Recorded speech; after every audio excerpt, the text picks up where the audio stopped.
ओम अथर्ववेद कांड 11 सूक्त 4 मंत्र 20। ओम अंतर्गर्भशति देवतासु आभूतो भूतः सौ जायते पुनः सभूतो भव्यं विश्यत् पिता पुत्रं प्रविवेशा सचीभिः।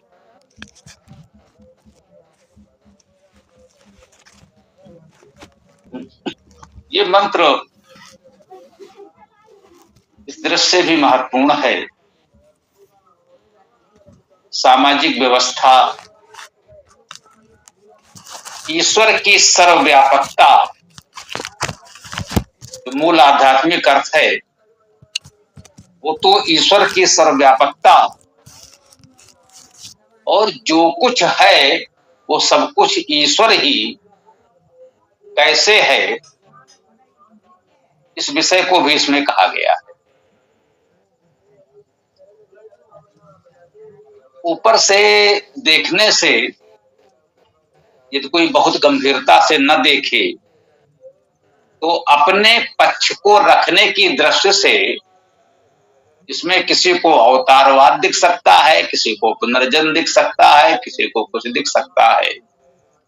तो इस दृष्टि से भी इस मंत्र को समझना हमारे लिए व्यवहारिक दृष्टि से भी उपयोगी है। ईश्वर की व्यवस्था को समझने के लिए तो उपयोगी है ही, वही महत्वपूर्ण है। वेद मंत्रों का मुख्य अर्थ तो आध्यात्मिक ही होता है, अर्थात ईश्वर परक अर्थ होता है, भावार्थ होता है। लौकिक अर्थ उसकी प्रेरणा हमें ग्रहण कर सकते हैं, जीवन में उपयोगी होता है, तो इसको समझने का प्रयास करते हैं हम लोग।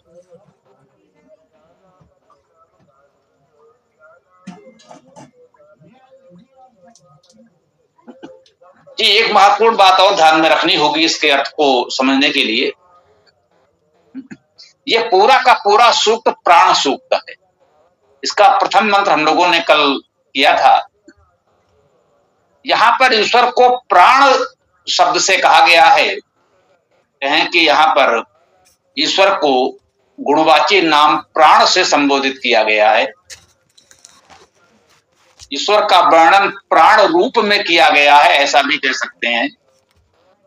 तो प्राण का अर्थ है प्रमुख चेतना,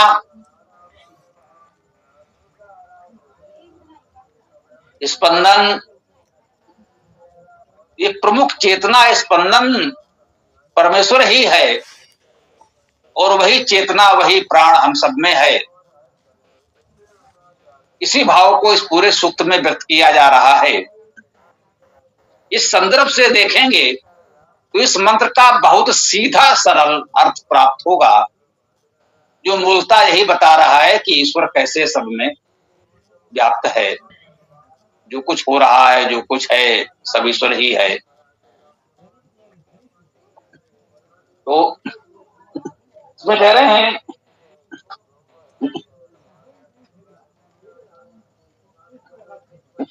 ओम अंतर्गर्भा चरति देवतासु।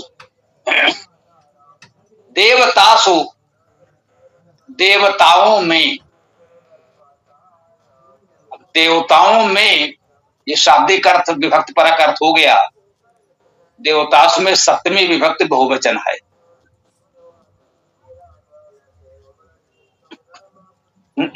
अब यहां देवता का वो अर्थ बिल्कुल नहीं ले सकते जो वर्तमान में सामान्यतः समाज में प्रचलित हो गया। देवी देवता, वहां देवता पुल्लिंग में अर्थात पुरुष रूप में किसी देवता की कल्पना की जाती। दिव्य गुणों से युक्त कोई पुल्लिंग पुरुष रूप में साकार व्यक्ति की कल्पना की जाती है, उसे देवता कहते हैं। जबकि व्याकरण से देवता शब्द स्त्रीलिंग है। जैसे गुरुता, लघुता,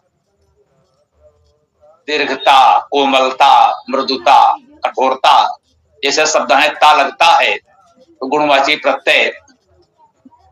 वैसे ही देव शब्द में ता प्रत्यय लगता है तो देवता बनता है, अर्थात देव होना, देव होने का गुण, इसी को आप कह सकते हैं दिव्यता। जैसे देव में ता लगा तो देवता बना, दिव्य में ता लगेगा तो दिव्यता बन जाएगा। देवता और दिव्यता एक ही बात है। कहा है देवतासु दिव्यतासु, अर्थात दिव्यताओं में, देवताओं में, दिव्यताओं में, दिव्य गुणों में। अंतः गर्भश्चरति, अंतः अर्थात भीतर, गर्भा गर्भ। अब ये गर्भ क्या है? सामान्यतः गर्भ का एक लौकिक अर्थ भावार्थ प्रचलित है। यदि आप इसका शाब्दिक अर्थ देखेंगे तो ग्रह ग्रहणे धातु है, ग्रहण करना। गर्भा अर्थात ग्रहण करने वाला, या जिसमें ग्रहण किया जाए वो गर्भ।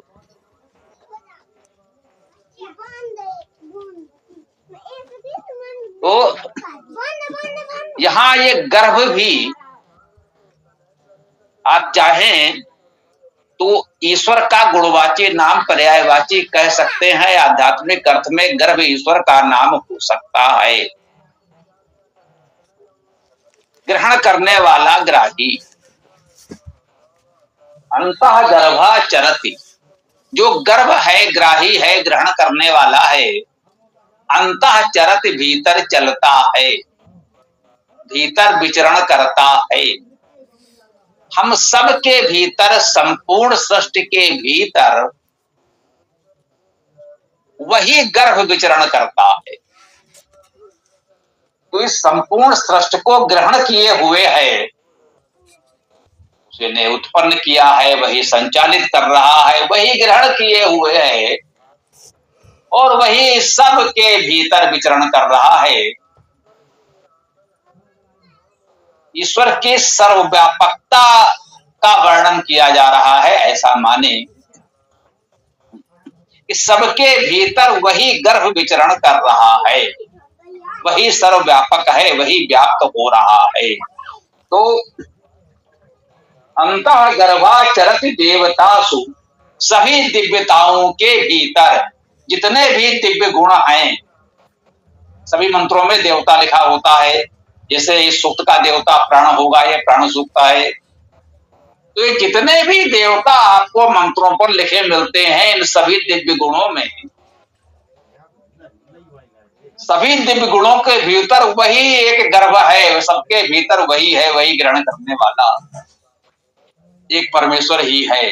जितने देवता, जितने गुण, देव, दिव्यताएं कही जाती हैं, वो सब है परमेश्वर ही।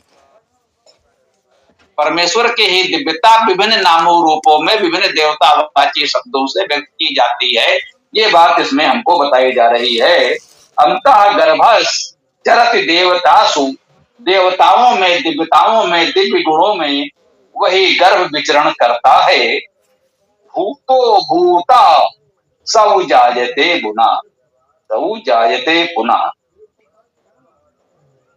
अब इसको इस प्रकार भी समझ सकते हैं, अंतः गर्भो चरत देवतासु भूता, वह जो गर्भ है, ग्रहण करने वाला है, देवतासु, देवताओं में, सभी दिव्यताओं में, अंतर्भूता, अंतर्भूत, अंतर्भूत शब्द प्रचलित है इस समय, लेकिन वेद में अंतः सबसे पहले आया और भूतो यहां आया। अंतर्भूत, अंतः भूता, सबके भीतर हुआ, सबके भीतर व्याप्त हो रहा, वही गर्भ सभी दिव्यताओं में विचरण कर रहा है। तो कहें सभी दिव्यताओं में अंतर्भूत होकर वही एक परमेश्वर सर्वव्यापक हो रहा है। ये अर्थ है। कह रहे हैं भूता सौ जायते पुनः, भूता जो हो चुका है, भूतकाल जिसे हम लोग कहते हैं भूता, भूता हो गया है, और सौ, सा वह ऊ ही, सा सर्वनाम है, ऊ अव्यय है, सा वह ही या वही, भूता सौ जायते पुनः, वही हुआ है, भूता हो चुका, भूतकाल में हो गया, कर्ता कर लिया, गता चला गया, भूतकाल में हो गया। तो भूता जो हो चुका है, सौ वही, जायते पुनः, पुनः जन्म लेता है।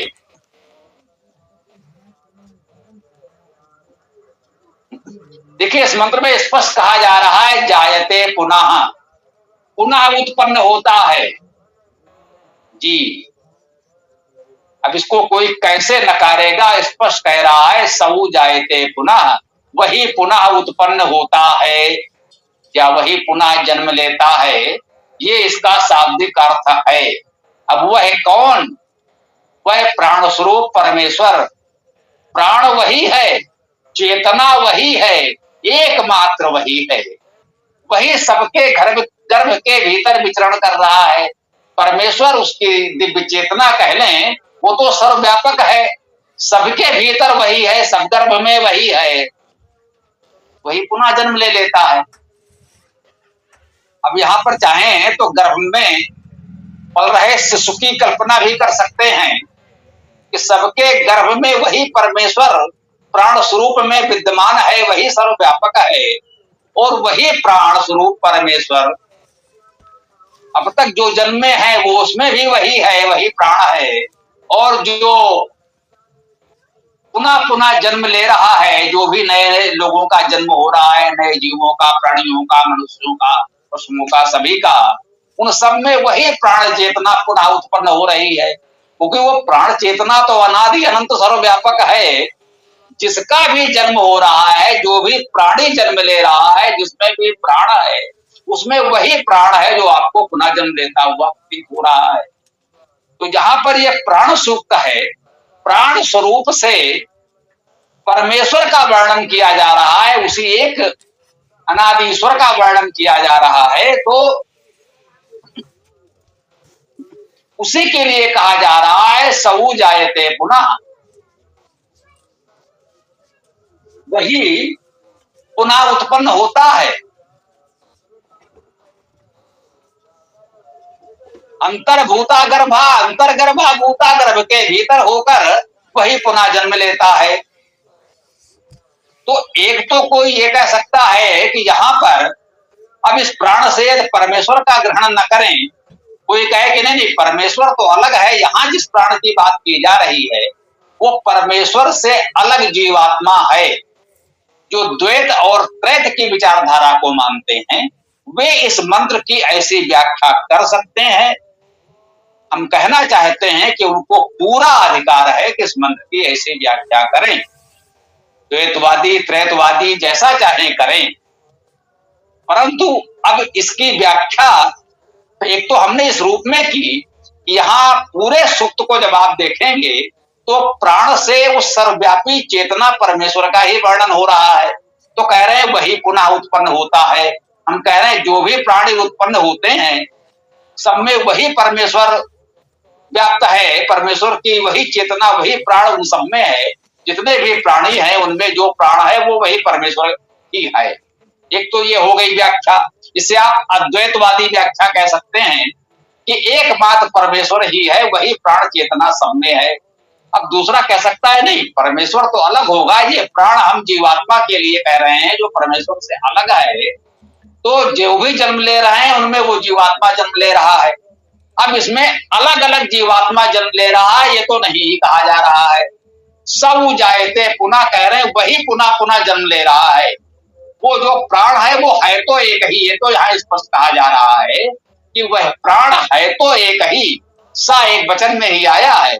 सब जायते पुनः, वह एक ही पुनः जन्म ले रहा है। तो कह सकते हैं देखिए ये तो पुनर्जन्म हो गया। वह प्राण चेतना जीवात्मा, वह प्राण तो एक ही है जो पुनः जन्म ले रहा है। तो इसकी आप पुनर्जन्म परक व्याख्या कर सकते हैं कि देखिए यहाँ पर प्राण के, चेतना के अर्थात जीवात्मा के पुनः जन्म लेने की बात की जा रही है।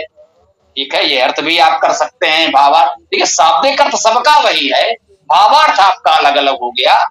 अद्वैतवादी इसको कह सकते हैं एकमात्र सर्वव्यापी प्राण चेतन सत्ता, वही सभी जीवों के रूप में, सभी प्राणियों के रूप में जन्म ले रहा है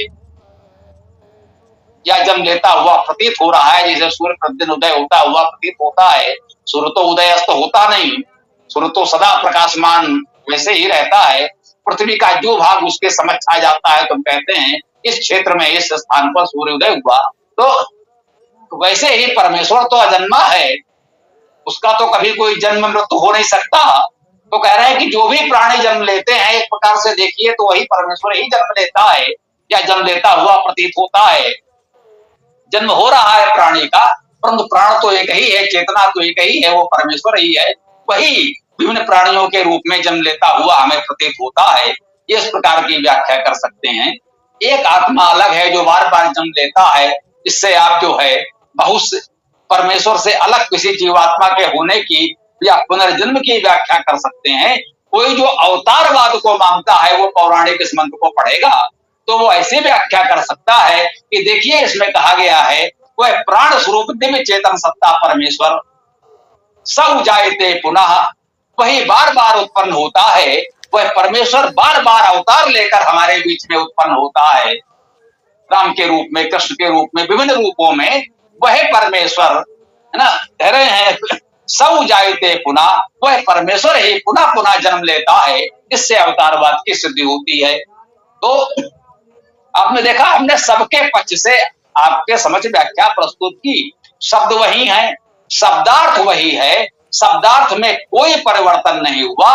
अद्वैतवादी अपने तरीके से व्याख्या कर सकता है, द्वैतवादी त्रैतवादी अपने तरीके से व्याख्या कर सकता है, अवतारवादी इसमें ईश्वर का अवतार लेना कह सकता है।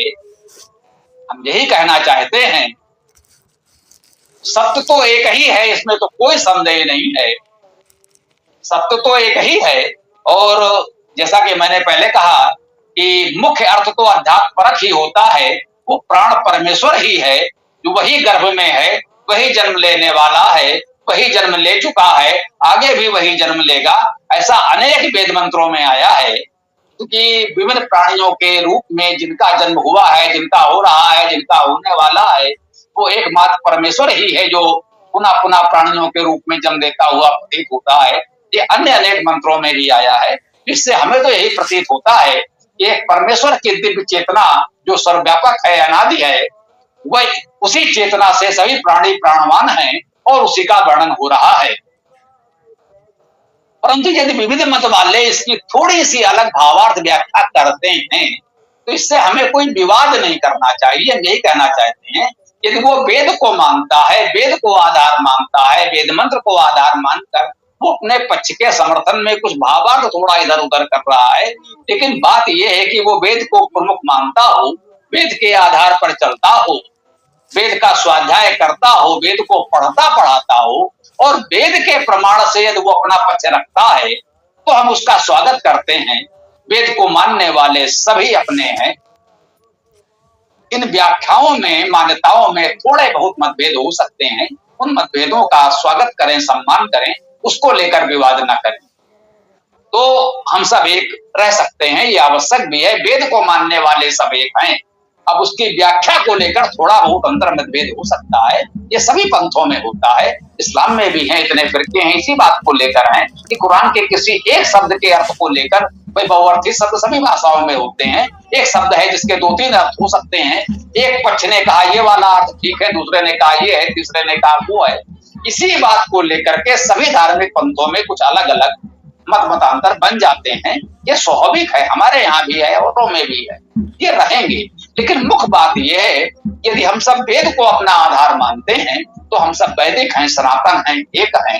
इन सब छोटी छोटी बातों पर यदि मतभेद हैं तो हमें सबके मतों का, सबके विचारों का सम्मान करना चाहिए, कट विवाद नहीं करना चाहिए, शालीनता से, विनम्रता से अपनी बात रखनी चाहिए कि भाई हमारे विचार से तो इसका ये अर्थ है कि एक सर्वव्यापी चेतन सत्ता परमेश्वर ही प्राण के रूप में, सभी प्राणियों के रूप में वो जन्म ले रहा है। जितने जन्म हुए हैं, वो भी जो हो रहे हैं, वो भी जो होने वाले हैं, वो भी वही एकमात्र परमेश्वर की प्राण चेतना है। ये हमारा पक्ष है। दूसरा कोई ये थोड़ा बहुत इधर उधर अर्थ करता है तो कोई बात नहीं, करने दीजिए। वेद को मानता है तो अपना लीजिए। जहां पर ये बात भी आई, इस मंत्र को मुझे लगा कि इसलिए भी महत्वपूर्ण है, इसमें अनेक वैचारिक मत व्यक्त किए जा सकते हैं और इससे हमको ये भी सीखने को मिला कि वेद मंत्रों में ऐसे ऐसे तो मिलेंगे ही, इसके थोड़े बहुत इस प्रकार की व्याख्या करने के लिए हमें स्थान मिलेगा। तो उन सबका सम्मान करें। वेद को मानने वाले सब अपने हैं और हम लोग मिलजुल कर वेद का प्रचार प्रसार करें। भव्यम भविष्यत पुता पुत्रम प्रविशेषा सचिवि सभूतो, वह भूतो अर्थात हो चुका, हो गया, भूतकाल, सभूतो है ना, वही भूत है जो हो चुका है, जितने लोग हो चुके हैं वो भी वही है, वह परमेश्वर ही है। भव्यम, जो होने वाले हैं, हो रहे हैं। भविष्यत, जो भविष्य में होंगे, जो हो चुके हैं, जो हो रहे हैं, जो भविष्य में होंगे, वे सब वही है, वह परमेश्वर ही है, उसके अतिरिक्त कुछ नहीं है, स्पष्ट कह रहा है। पिता पुत्रम प्रविवेशा सचिवी, पिता तो पालन करने वाला, पिता हम कहेंगे परमेश्वर को ही पिता कहा गया है। पुत्रम, जो पुत्र हैं, प्रविवेशा, प्रमुखता से प्रवेश किए हुए है, वही व्याप्त है, वही सब में प्रतिष्ठ है, वह परमेश्वर पिता सभी पुत्रों में, हम सब में वही प्रविष्ट है। कैसे? सची भी, ये पद महत्वपूर्ण है। सची भी, सच धातु का अर्थ है स्पष्ट बोलना, स्पष्ट कहना। सची भी अर्थात स्पष्ट वाणियों द्वारा, वह परमेश्वर स्पष्ट वाणियों द्वारा सब में प्रविष्ट है। हम जो स्पष्ट बोल पा रहे हैं ये भी परमेश्वर की ही शक्ति है। और कह लें ये वेद वाणी ईश्वर की स्पष्ट वाणी है, इसी के द्वारा वो हम सब में प्रतिष्ठित है, प्रविष्ट है। वेद के द्वारा ही हम समझ सकते हैं कि ईश्वर कैसे सर्वव्यापक है और हम सब में वो कैसे व्याप्त है। तो इस प्रकार से ये मंत्र पूरा होता है। आधे मंत्र पर ही पूरी व्याख्या मुख्य रूप से हो गई थी। तो अगला पंक्ति तो थोड़ा सरल ही था, फिर भी आप लोग चाहेंगे तो आगे इस पर पुनः देख लेंगे। तो अब आप लोग अपनी बात रख सकते हैं। ओम खम ब्रह्म।